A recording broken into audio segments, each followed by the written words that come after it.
So yeah, I decided to go ahead and bite the bullet and decided it's time to upgrade the engine management system. So currently what I'm running is a DIY auto-tune, DIY plug-and-play megasquirt unit that was designed for the Miata but was easily adapted for the Escort since they run the same engine and practically the same engine management with some very minor differences. There's nothing really wrong with the megasquirt. It's just that it lacks a bunch of features, so it doesn't have like 3-step, it doesn't have it doesn't have 3-step, it doesn't have traction control, little things, It doesn't have the capability that the new unit has. So yeah, here's all the goodies. I'm gonna go ahead and go over exactly what everything is. Not everything is really necessary.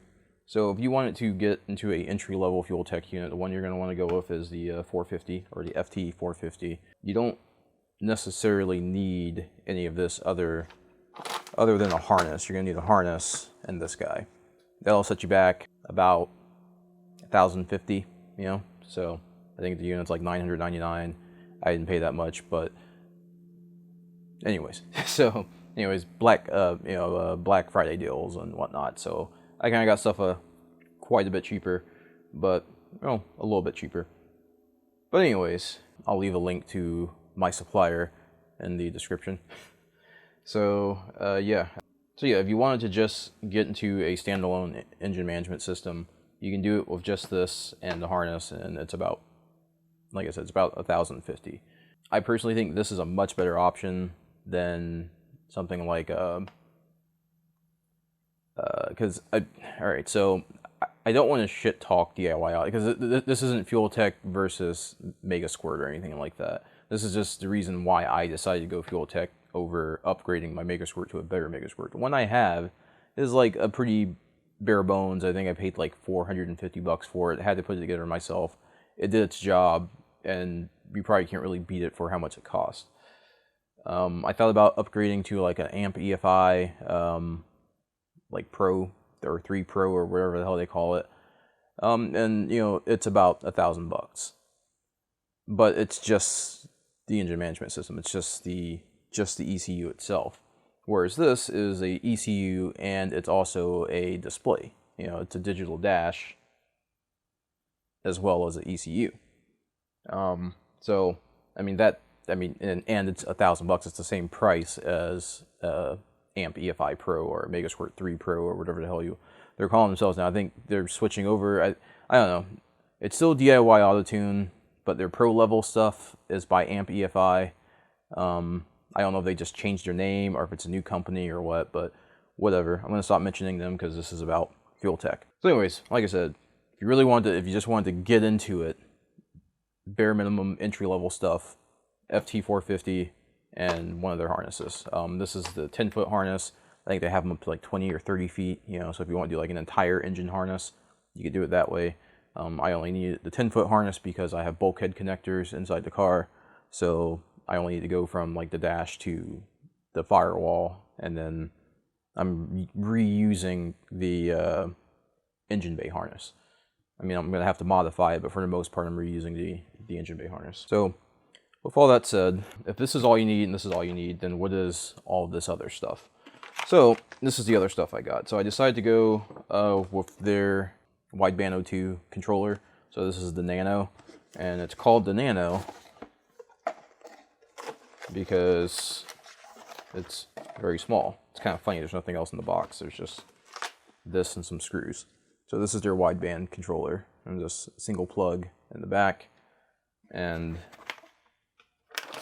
this is the wideband harness that I do believe you have to purchase separately, but it's not that expensive. So yeah, the reason why I went with their controller is because apparently their closed loop O2 deal, there's a word I'm losing. I can't think about it. But anyways, their algorithm they use to do their closed loop obviously works best with their own product. It's kind of like Apple. If you want everything to work great, you manufacture everything yourself. So apparently it's freaking phenomenal. The response on this guy is phenomenal. So tuning using closed loop is supposed to be top notch for this guy. So well worth the $250, I think this the guy is, with the harness and everything, and obviously just, you know, your Bosch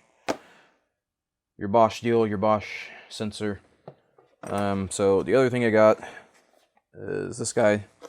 All this is just a switch panel. I'm gonna warn you, it's a fairly expensive switch panel. This is totally not necessary under any means, but I wanted it. So basically what this is a switch panel that connects to the FT450 via CAN bus. So what you can do is you can, inside the FT Manager, I believe that's what it's called, FT Manager software, you can assign different functions to all these buttons. So I've already decided what I'm going to do is I'm going to do wire the starter through the FuelTech, so I can use a start button to start. FuelTech also allows you to do, like, you know, like how modern engines or modern cars have that automatic kind of start, like you press the button and it'll keep cranking by itself until the engine starts. You can do that with this guy. So I might take advantage of that. So I can just tap the button and it cranks until it starts. I'll probably also assign like my 2-step, 3-step, burnout mode, probably just a fan, and maybe a couple of different maps or something, you know, so I can have like a street map, and then I can have like my track map or my moon tune button. So that's cool. And this one comes with the harness, and then it also comes with I don't know what I did with it. There's a bunch of basically there's just little stickers that you can stick onto the buttons there. So you've got all your engine start stop, power button, 2-step, 3-step, just numbers for, like, if you want to do, like, you know, like I said, you know, different tunes. You can have your purge wired through it. You can actually wire turn signals through it if you want it to. I mean, you can pretty much, you can map this thing to do pretty much anything. You can use the inputs and outputs for anything your heart desires, really. So, oh, maybe a data log button too, that'd be good. But yeah, so anyways, yeah, that's just the way that works. You got a bunch of different little stickers there to go ahead and populate this guy once you figure out how you want it mapped.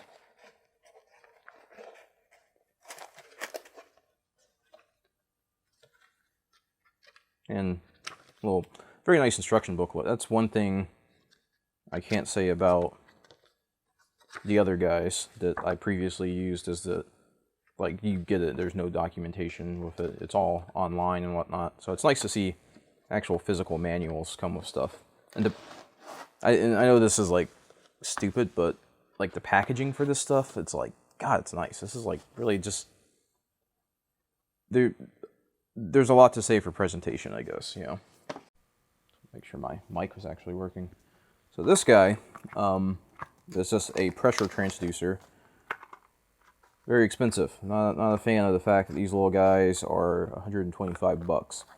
All this is just a pressure sensor. So if you want to do fuel pressure or oil pressure, or in my case, this will be used for dome pressure on the wastegate. Yeah, 125 bucks a pop. So this is a 0 to 150 psi transducer. And I think they make them up to like 0 to like 1,000 psi, because if you're using like CO2 for dome pressure, you know, obviously you're going to have very high pressure. So you need a transducer that can handle the very extreme pressure. I'm not using CO2, obviously. I'll just be using manifold pressure to control the dome.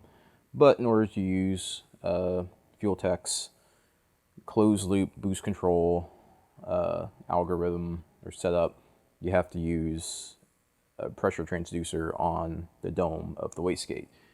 You don't necessarily have to use their transducers. You can use any 0 to 5 volt transducer, but obviously it's probably going to work best with what it was designed to use. So went ahead and bought their FuelTech transducer, and I'll probably be buying one for oil pressure and one for fuel pressure as well at some point. Just not now. It's not super important. I still have the oil gauge in there, and fuel pressure is what it is.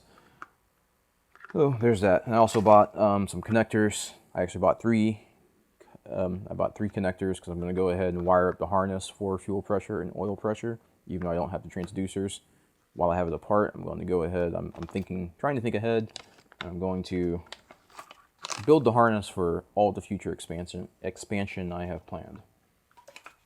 So then, like I said, these are just harnesses. This is the harness, the 10-foot harness. I think it's longer than 10 feet. Anyway, this is a 10-foot harness for FuelTech. And this is it. This is the guy. So, first thing you're presented with when you open the box, welcome. And you have a very thick manual. Basically, this manual is available to you on their website in PDF format. But you spend $1,000, and it's nice to get a actual physical nice manual that you can sit on the toilet and flip through, and you know, real nice. And you have what I'm assuming this is a brochure for all their other products. Yep, everything they offer. Basically their website in paper form. Nice picture of the switch panel all nice and lit up there. One of the reasons why I bought it, because this looks really freaking cool. $300 though. $400 almost, really. Yeah, it's about $400, $399 for the switch panel. Just kind of ridiculous, but I wanted it, and so I bought it. Treated myself. Yeah.